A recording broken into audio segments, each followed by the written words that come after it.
So even though today, yesterday is just another day, does it feel that way for some of you? Our calendar tells us it's another year. It's a new year. So thinking about that is what I want to do today. And like I said earlier, I'm digging back into when I was a young man and I was sitting in the pews and listening to my pastor's sermons. This particular passage that we're going to look at today has always been one that has grounded me, that has kind of brought me back to earth and brought me back to a sober reality of how precious life is and how important it is for us to live one day at a time. Although after 365 days at a time, or 1 days at a time, we end up having another year. So we're now in 2022. Sounds kind of like way up there. And so we give thanks to God for another year of life. 2021 is gone. It's part of history. And it only seemed like a year ago in 2021 was a year to remember. It's a year to forget, I think, at the same time.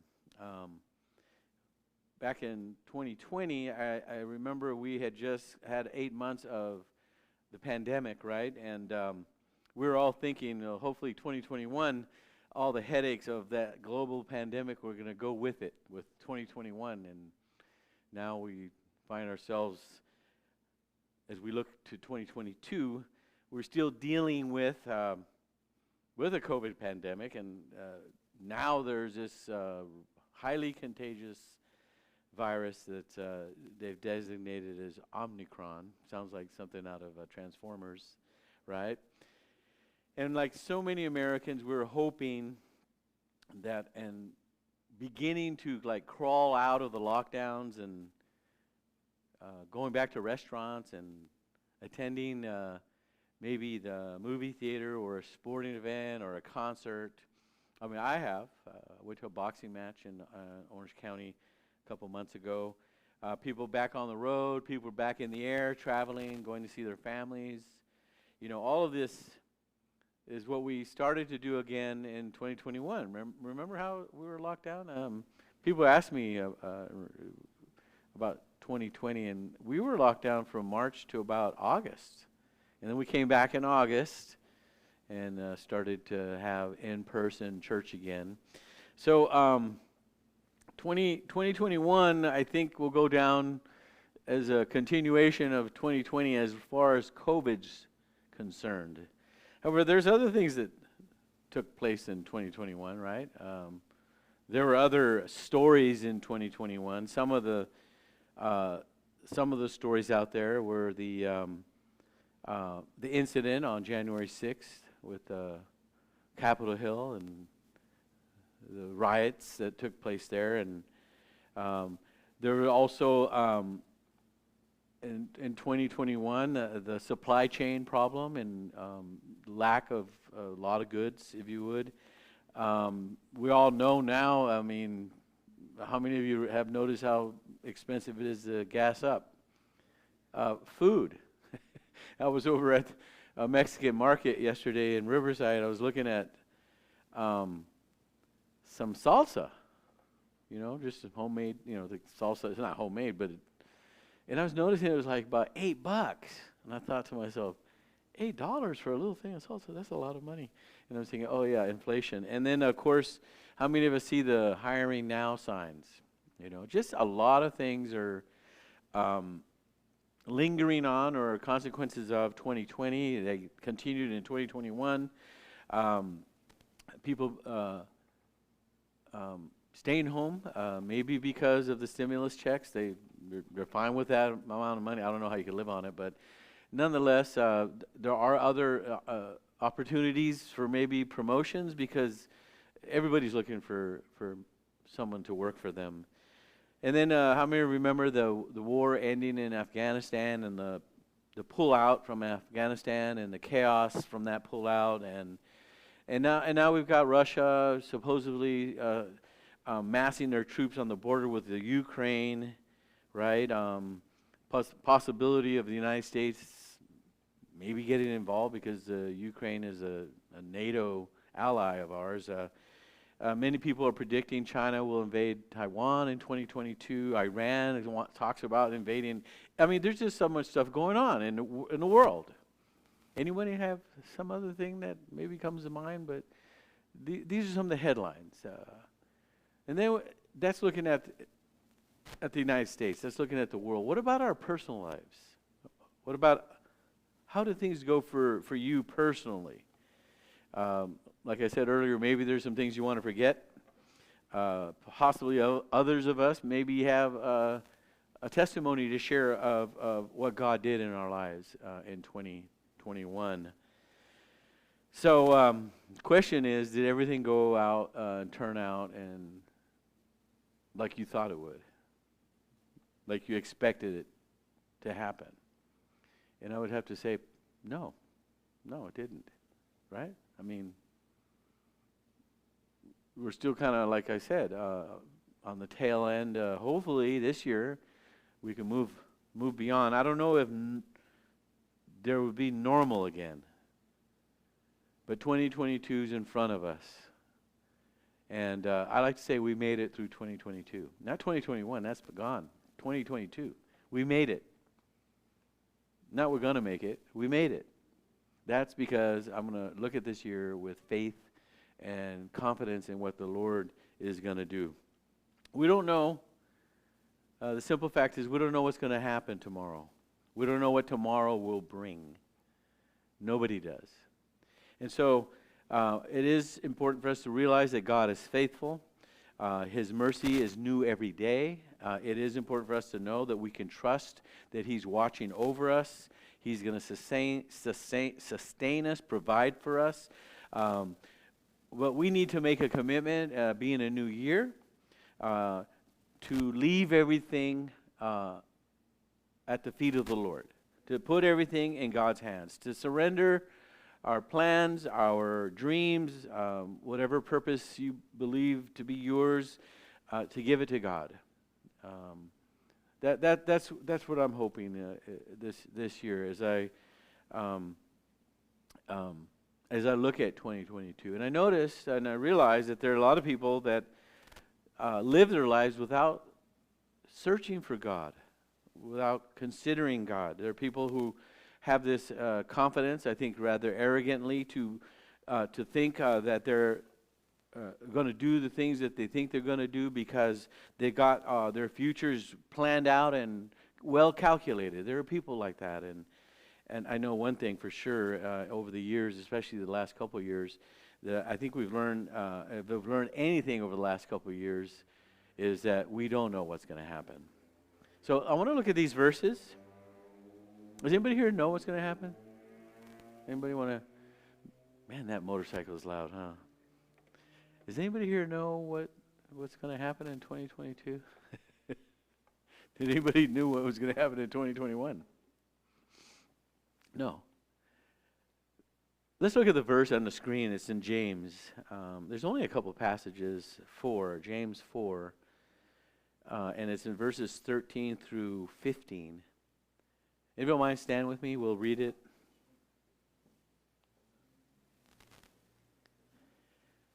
Interesting section, interesting narrative here from James. He says, "Come now." I almost think it's like he's saying, "Come on now," right? You who say, "Today or tomorrow we will go into such and such a town and spend a year there and trade and make a profit, yet you do not know what tomorrow will bring. What is your life? For you are a mist," some translations say vapor, "that appears for a little while and then vanishes," disappears. Instead, you ought to say, If the Lord wills, we will live and do this or that. As it is, you boast in your arrogance. And remember, I told you there's some people who have an arrogant boasting about their futures, about their plans, about their will and what they want for their lives. And I think it's those people that James is talking to. He says, as it is, you boast in your arrogance, all such boasting is evil.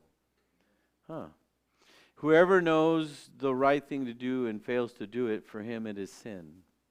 And that's the end of that passage. Let's pray.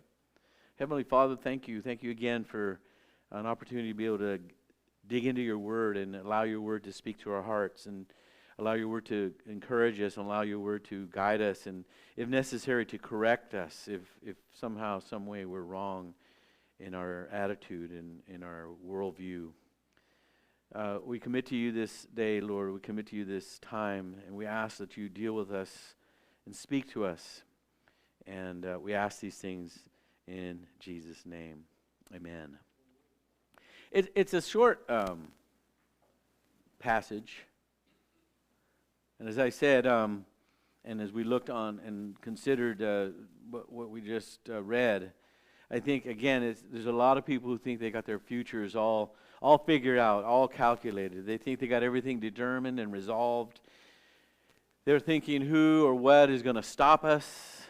You know, I got my plan, and I'm going to do it. And I'm going to do this and that and the other thing. Right? James, as he was inspired by the Holy Spirit, he looked at the merchants of his time. If we go back to the beginning on the first slide, he was looking at the business people of his time, and he warned us about having this arrogant, boastful attitude regarding our futures, our plans. Amen? These business people, they on the Mediterranean, they must have had a lot of success because they had easy access for transportation, and the whole, basically all of the Roman world thrived on the coasts. And so I'm sure they were shrewd in their business activities and planning, and everybody knows that a good business has got to have a good business plan.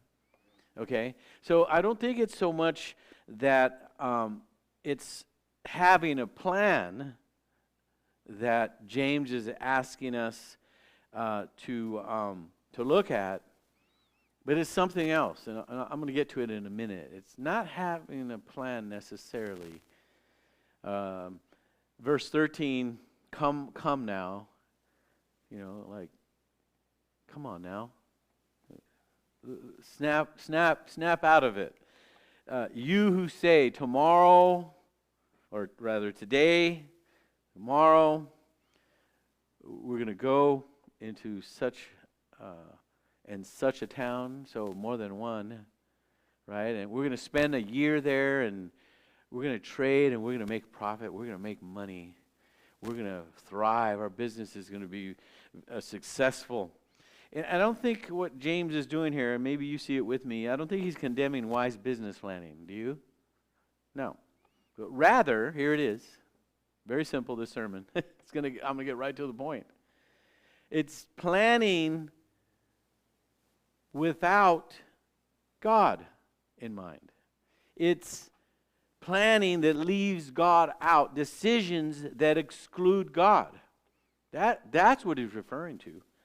And that's found in the verse 15, as he says there, what we ought to say, what we should be saying is, if the Lord wills, I can put it more modern, if that's what God wants, we're going to do this and we're going to do that. So I notice in the Spanish group, they tend to say it more often than I think in the English group, and I don't know, it could be cultural. They say, si Dios permite.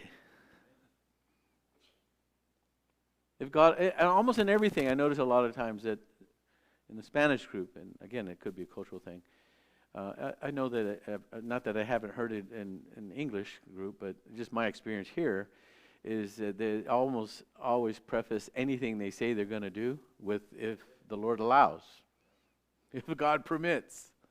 And I like that, because after we leave here today, I'm sure we have plans to go have lunch, right? Maybe some of you may go out to a restaurant if you have a lot of money because of inflation.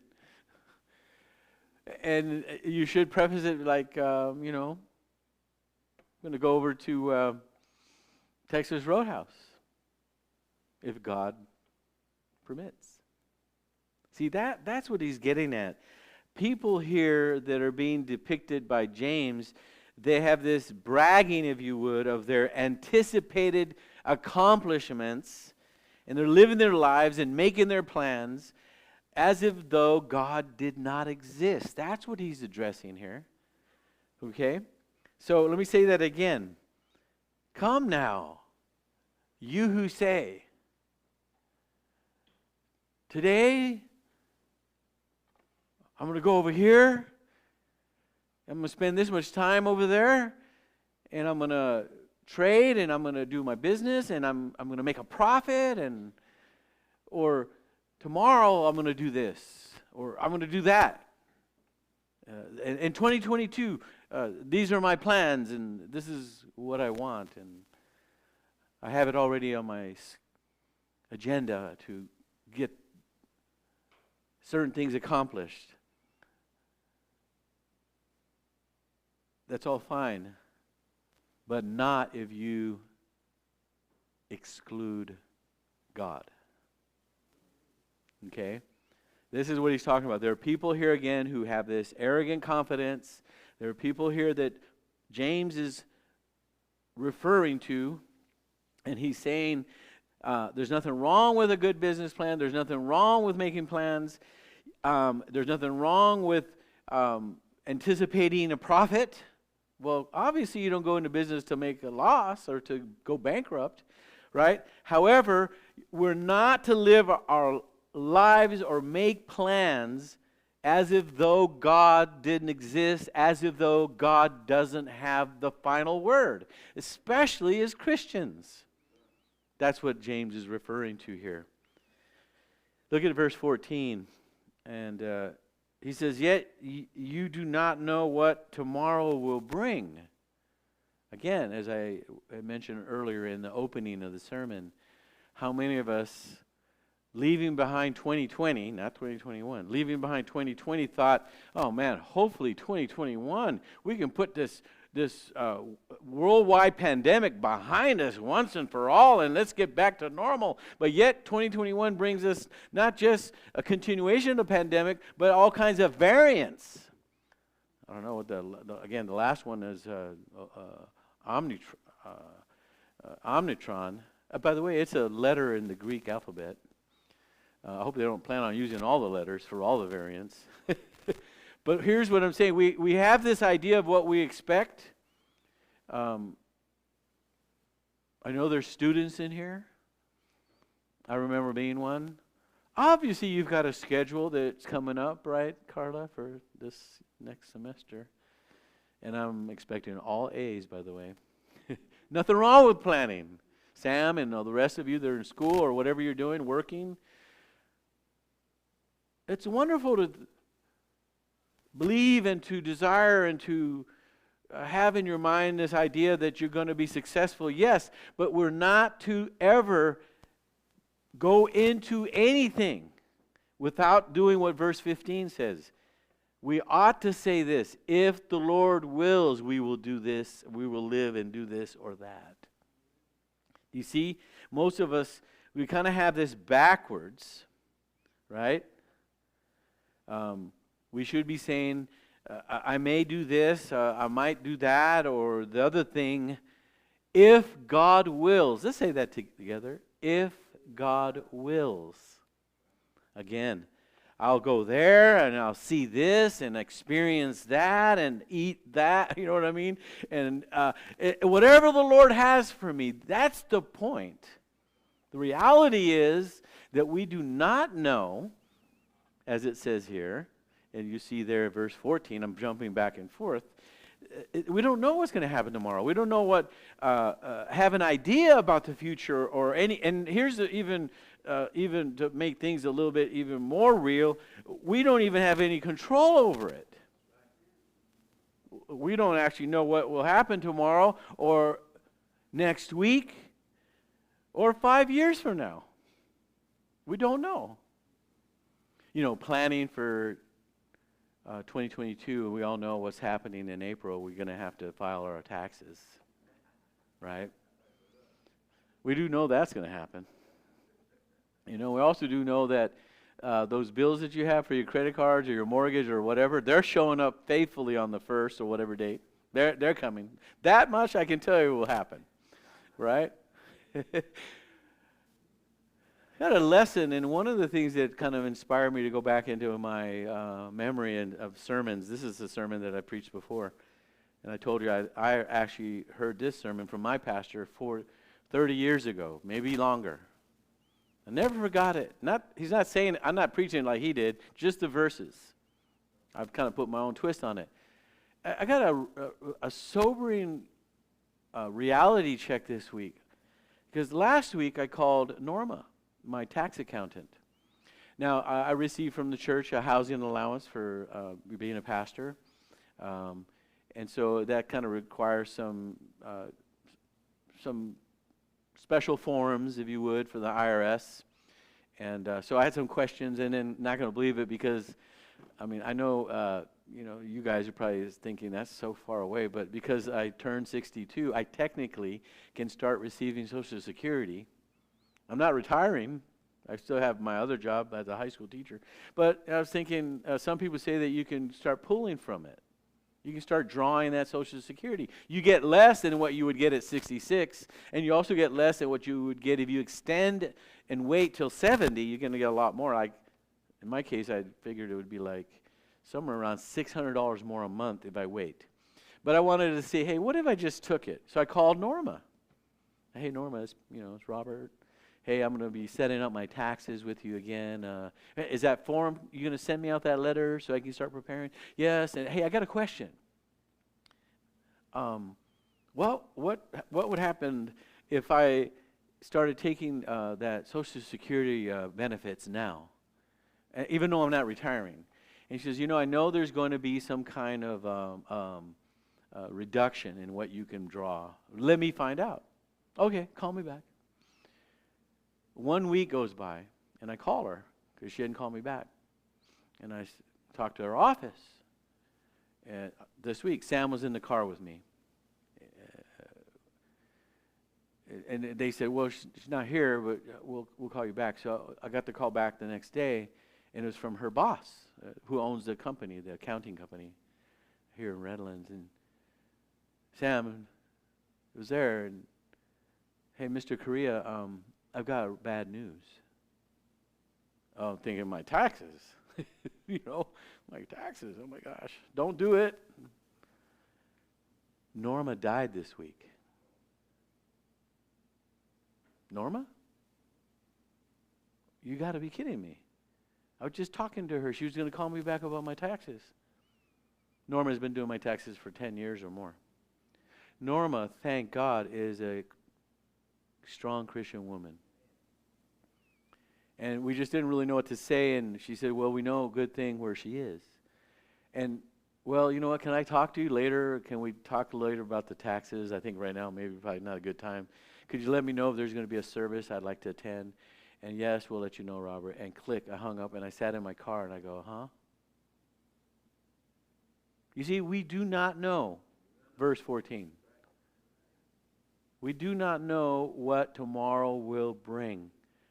You know why? Because it says, what is your life? What is your life? And this is an analogy. This is a comparison. James, inspired by the Holy Spirit, says that your life is like a mist that appears for a little time. He's calling your life a little time in relationship to eternity. It's a little time, and then it vanishes, and then you're gone. And Norma reminded me of that, and I took it as the Lord wanted me to go back into this sermon. It helped me. it made me think of this passage. And it's close to New Year's, and I thought to myself, it is so true. We actually do not know what will happen tomorrow. We do not know what's going to happen next week. We do not know what's going to happen 5 years from today. So James is asking us to consider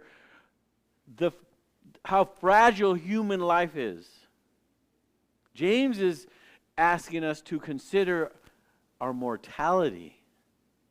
The fact that we live and we move only forward in this life at God's permission, and we do these things, whatever we're planning. Today or tomorrow we will go into such and such a town and spend a year there and trade and make a profit. We do all of these things, these planning, these things, but we should never do them apart from reliance, apart from dependence on God. I hope you guys see that with me, what I'm saying. The Christian understands the sovereignty of God. That's a fancy word for control. And we accept that He's in control. There are people who may be experiencing illness, and sometimes the illness can be serious, maybe disease or maybe cancer or something. And you know what? The person accepts at some point you cannot live, especially as a Christian, you cannot live in anger. You cannot live in fear. You must live trusting the Lord. You must live encouraged that God's ultimately in control. There could be healing, or He could have another path through which He's decided to take you. I'm just saying, at some point we have to understand a lot of these things are outside of our control. And it's taken me 62 years to figure it out. And a lot of frustrating years when you don't want to accept that truth. Do you see what he's saying here? Do you understand what he's doing here? So the Christian must submit his plans, her plans, to the lordship of Christ. That's what I think we would want to do today as we look at 2022. I commit my life. I commit my plans. I commit my activities, my thoughts to you, Lord, for 2022. That's what we should do. James, the author, he makes the mind of God in this matter pretty plain.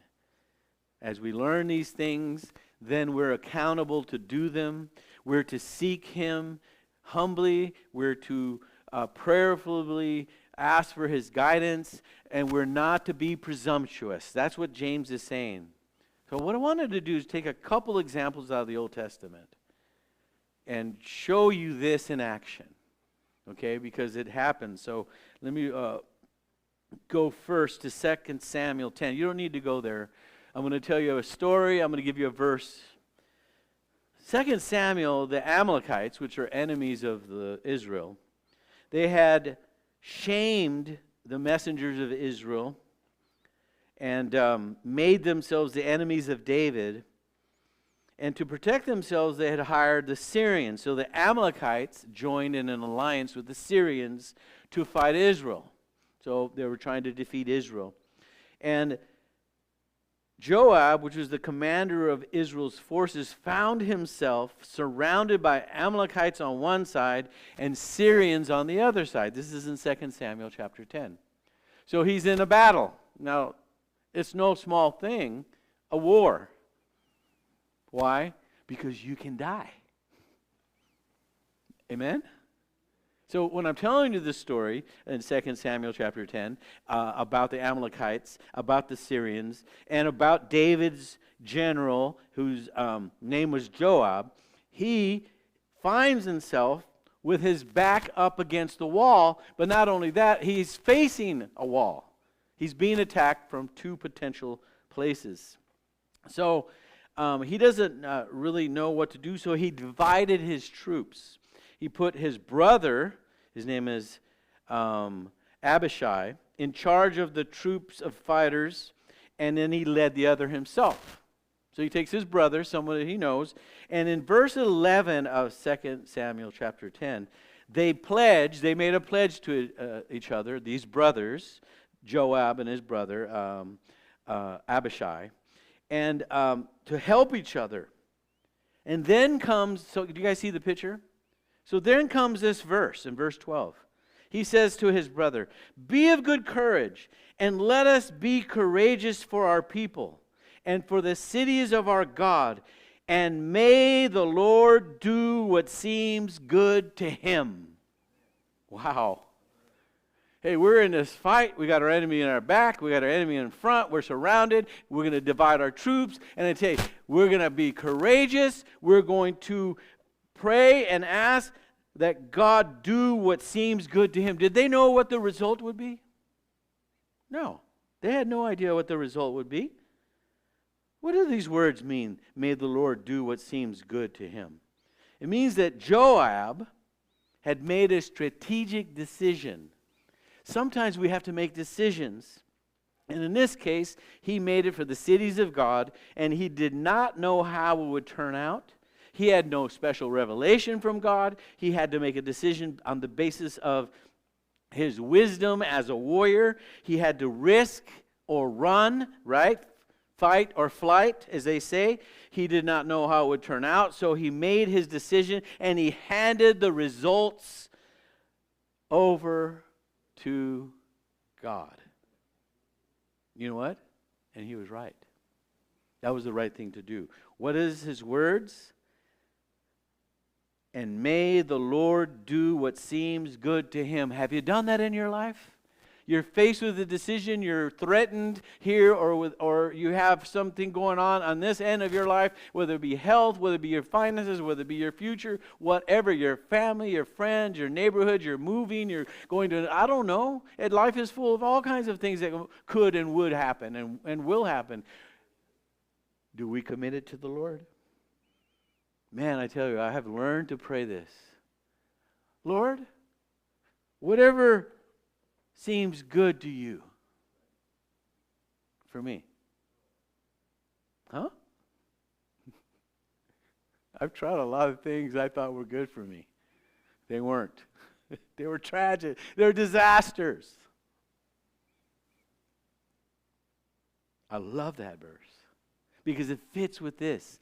If the Lord wills, we will live and we'll do this and we'll do that. But if the Lord wills. And in this case, he says, may, which is the Lord's will, may the Lord do what seems good to him. The other one is a very popular story. We know about Queen Esther. All right? It's another example of courageous faith in the service of love and for the glory of God. There was this Jewish man named Mordecai who lived in the 5th century before Christ during the Jews' exile. He had a younger orphan cousin named Esther whom he had adopted as his daughter. She grew up with him. She was beautiful, and eventually she was taken into the Persian king's harem to be his queen. The short version of the story.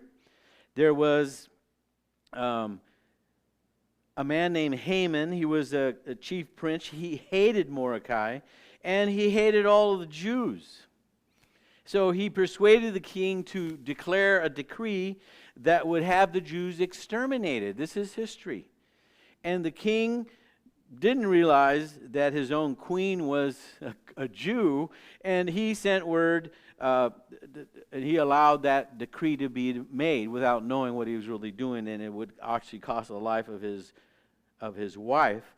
Mordecai, who is the uncle of Esther, sends word to her to go before the king and to plead the case to her of Israel, of Jews. But Esther knew that it was a royal law that anyone who approached the king without being called would be put to death. So here's a woman who understands the laws of that time of the Persians, that she could not go and address this to the king in spite of the fact that he was her husband. And you know what she does? She realizes that her people's lives were at stake, and Esther sends her response to Mordecai. And this is the words. It's found in Esther 4, verses 15 and 16. Go gather all the Jews to be found in Susa, and hold a fast on my behalf. In other words, pray. and do not eat or drink for 3 days, nights. And I and my young woman will also fast as you do. Then I will go to the king, though it is against the law. And here are the famous words that she says. If I perish, I perish. If I die, I die. If is the key word. I could die, or God may intervene and save my life. That's the only way to live.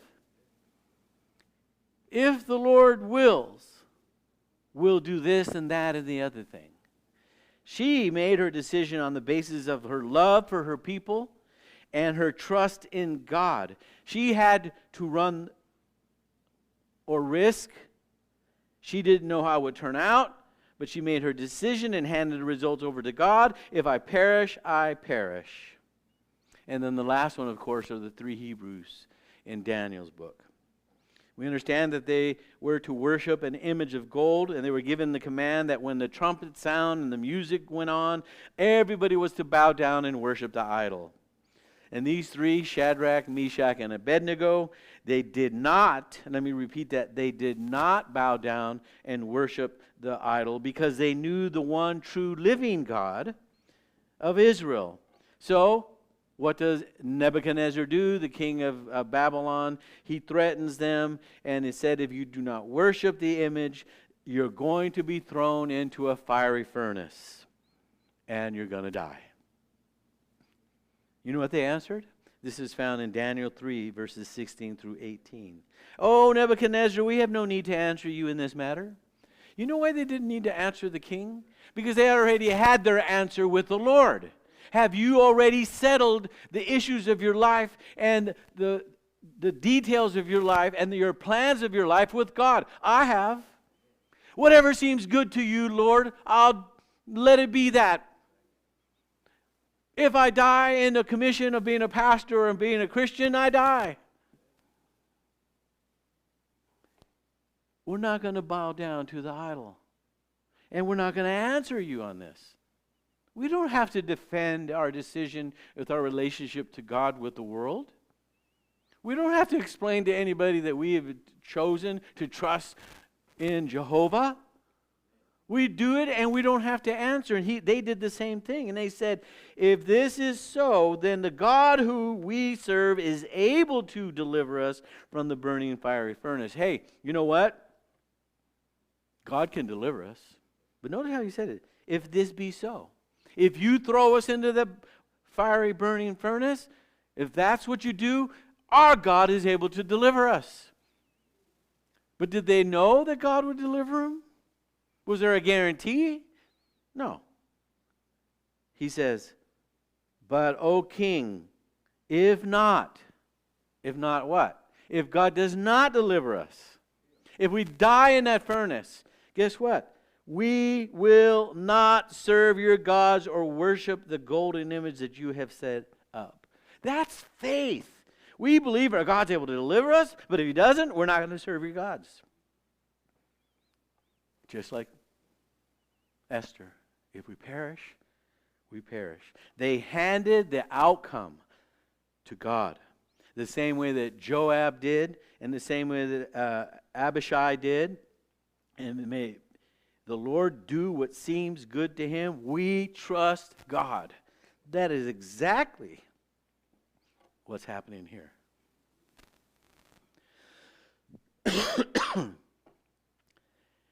So,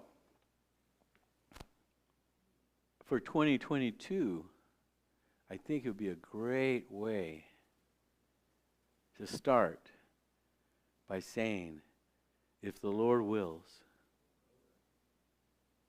and whatever you're doing, if the Lord wills. As a church, I think it's great to see what God will do. I think it's good to enter in saying, you know what's best. I'm for that. And it's an amazing thing when your will bends willingly to his will. Notice how I said that. It's an amazing thing when your will bends willingly to His will. Do you realize that God can work in your life easier when you become a vessel that's open and He can flow through you without any resistance or hindrance on your part? Those are the people He's looking for. So, James, I think, was wise. Instead, we ought to say, if the Lord wills, we will live and do this or that. No need to boast. No need to have this false confidence or arrogance or presumptuousness about the future. Who knows? Pastor, I need some advice. You know what I'm going to tell you? I don't know.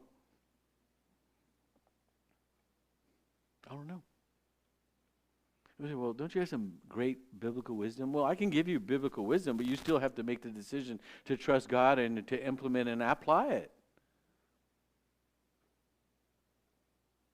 Will you? Will you? Will you say, if the Lord wills? That's a good way to start the year. So God bless you guys. Let's bow our heads and pray. Father, thank you. This is a new year with new opportunities, with new hope, with plans and desires, and we're asking you, Lord, to bless what we do, but most importantly, we're asking you, Lord, to help us to understand that what we truly want is what you want. So, Father, we will take on the year the best we know how to with all that we have and know, and ask you, Lord God, to guide us and direct us. But the best thing we can do is to surrender our will to you, is to give into your hands our plans.